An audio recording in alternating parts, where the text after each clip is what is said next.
Cask 529. I'm Brian. And I'm Shona. Tonight, Shona has a interesting bottle perched up on the bar top here for us. I do. It is a Joseph Magnus Murray Hill Club Bourbon. And so maybe a couple weeks ago, we were able to get the Joseph Magnus cigar blend. A few weeks ago. And Brian liked it really well. And so we were actually a little over an hour away, maybe a week or so ago, and I had him pull into a liquor store here in Ohio, and I seen this sitting on the shelf, and it's not one I'm able to find here in Zanesville at all. And so I did go ahead and pick it up, and I found out it is a limited release, so I was really excited. It's like, oh, I found something. So anyways, it's their Murray Hill Club Bourbon Whiskey. It's 103 proof. This happens to be bottle 173 out of batch number 74. And so what this is a blend of 18, 11, and 9-year-old whiskeys. It MSRPs here in Ohio for $119.99.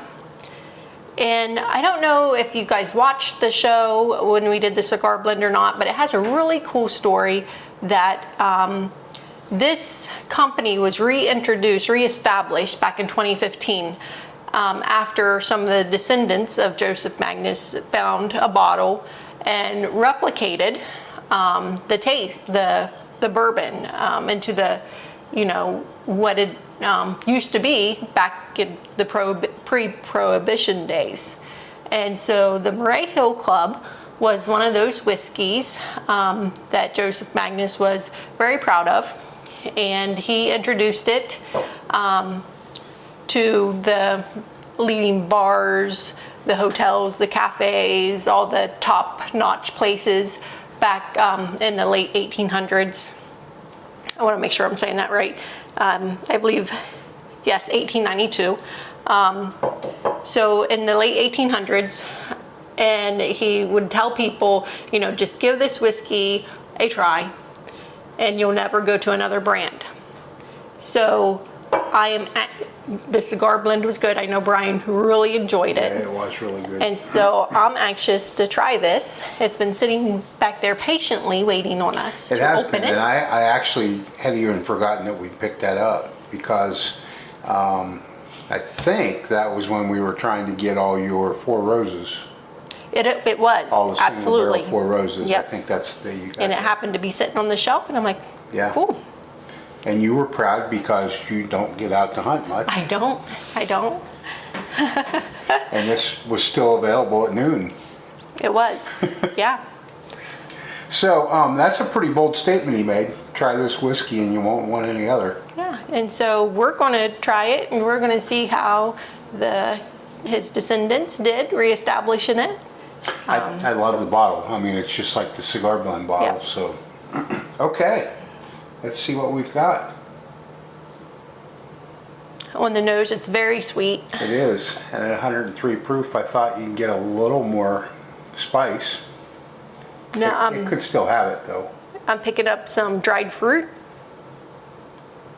Normally I get some sweetness and stuff like that off the nose, but this one I am picking up all kinds of flavors, to be Are honest. you getting leather? I'm not getting leather. No leather. Definitely some dried fruit though. I think maybe a little bit of cinnamon.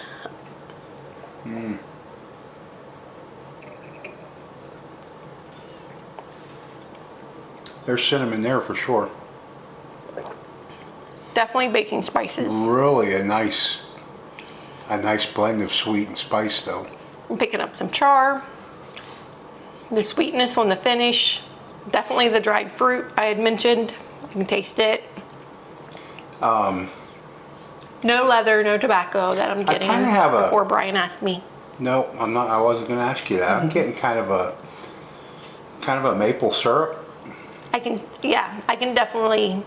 I was going to say brown sugar, but it definitely. And it's near the back of the palate is where I got it, like near, as the finish is coming.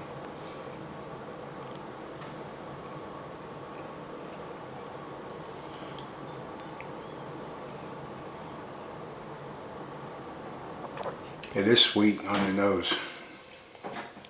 It's really good. So I feel Joseph Magnus can be proud of his descendants. They did good. It's a really smooth. Obviously, we don't know what the original tasted like, but Right, they didn't bring us a bottle of that no, to they sample. didn't. We didn't. Couldn't even find one. No. But they have produced a great bottle. Smooth, just a little sweetness, a little baking spice. It's just a really great sipper. It's so mild, you can just really relax with that. Yep, you can pick up some of the caramel, a vanilla finish, a little bit of vanilla finish on the end. Yep. Just a little bit of char in there. Yep. I mean, the flavors as it just lingers, it has a great finish. Like, I'm still getting flavors after. It just keeps presenting more It does. And Yeah.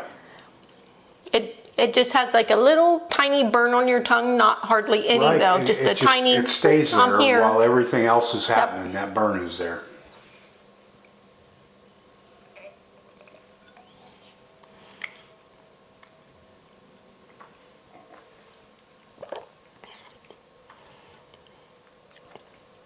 And you know, this is the neck pour, so I can't even wait to taste this in a couple weeks.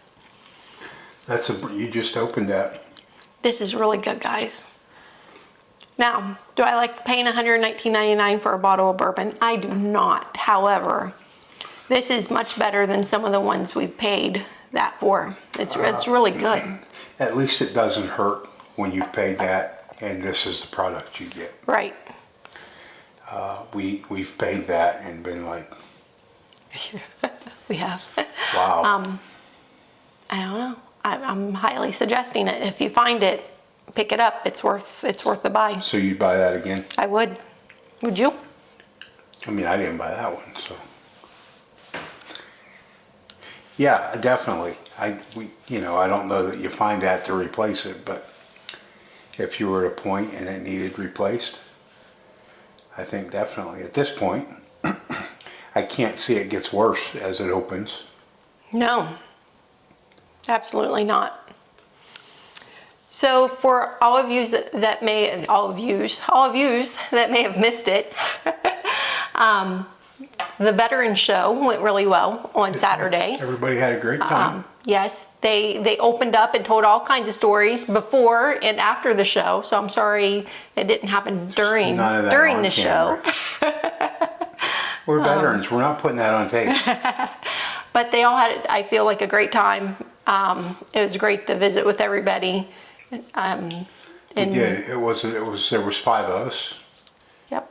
and we had probably 30, early 30s to mid 60s represented. Yeah.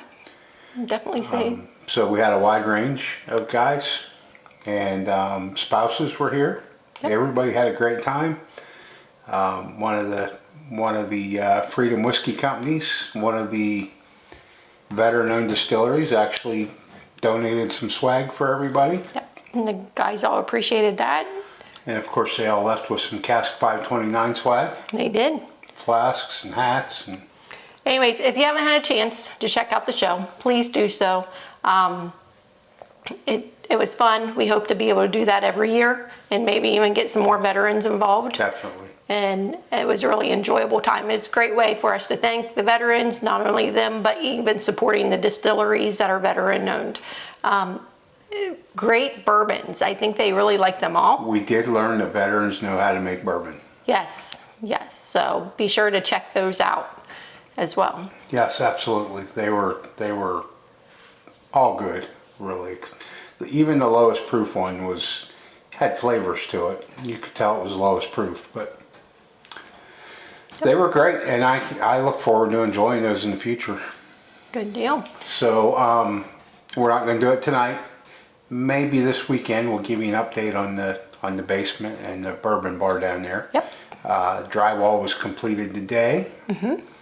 So there's lots to do. Lots of cleanup to do at the moment too. Lots of cleanup to do. There's lots of little stuff that needs done. There's some big stuff. Yes. We're looking to maybe pour the bar top Saturday after Thanksgiving. So, and the only reason is there's so many things that need to happen before that can happen. So Right. I'd like to do it this coming weekend, but there's just no way. No way we can be ready. So we'll see what happens. I was told today by the drywallers there's a cold front coming in after Thanksgiving. So hopefully it can happen. So I think that's all we have for this show. Sorry, it's so good. I wanted another sip. If you like what we're doing, Hit the subscribe button the like button, and the share button. and ring that bell. Drop us a comment. Thanks, everybody. Have a great night.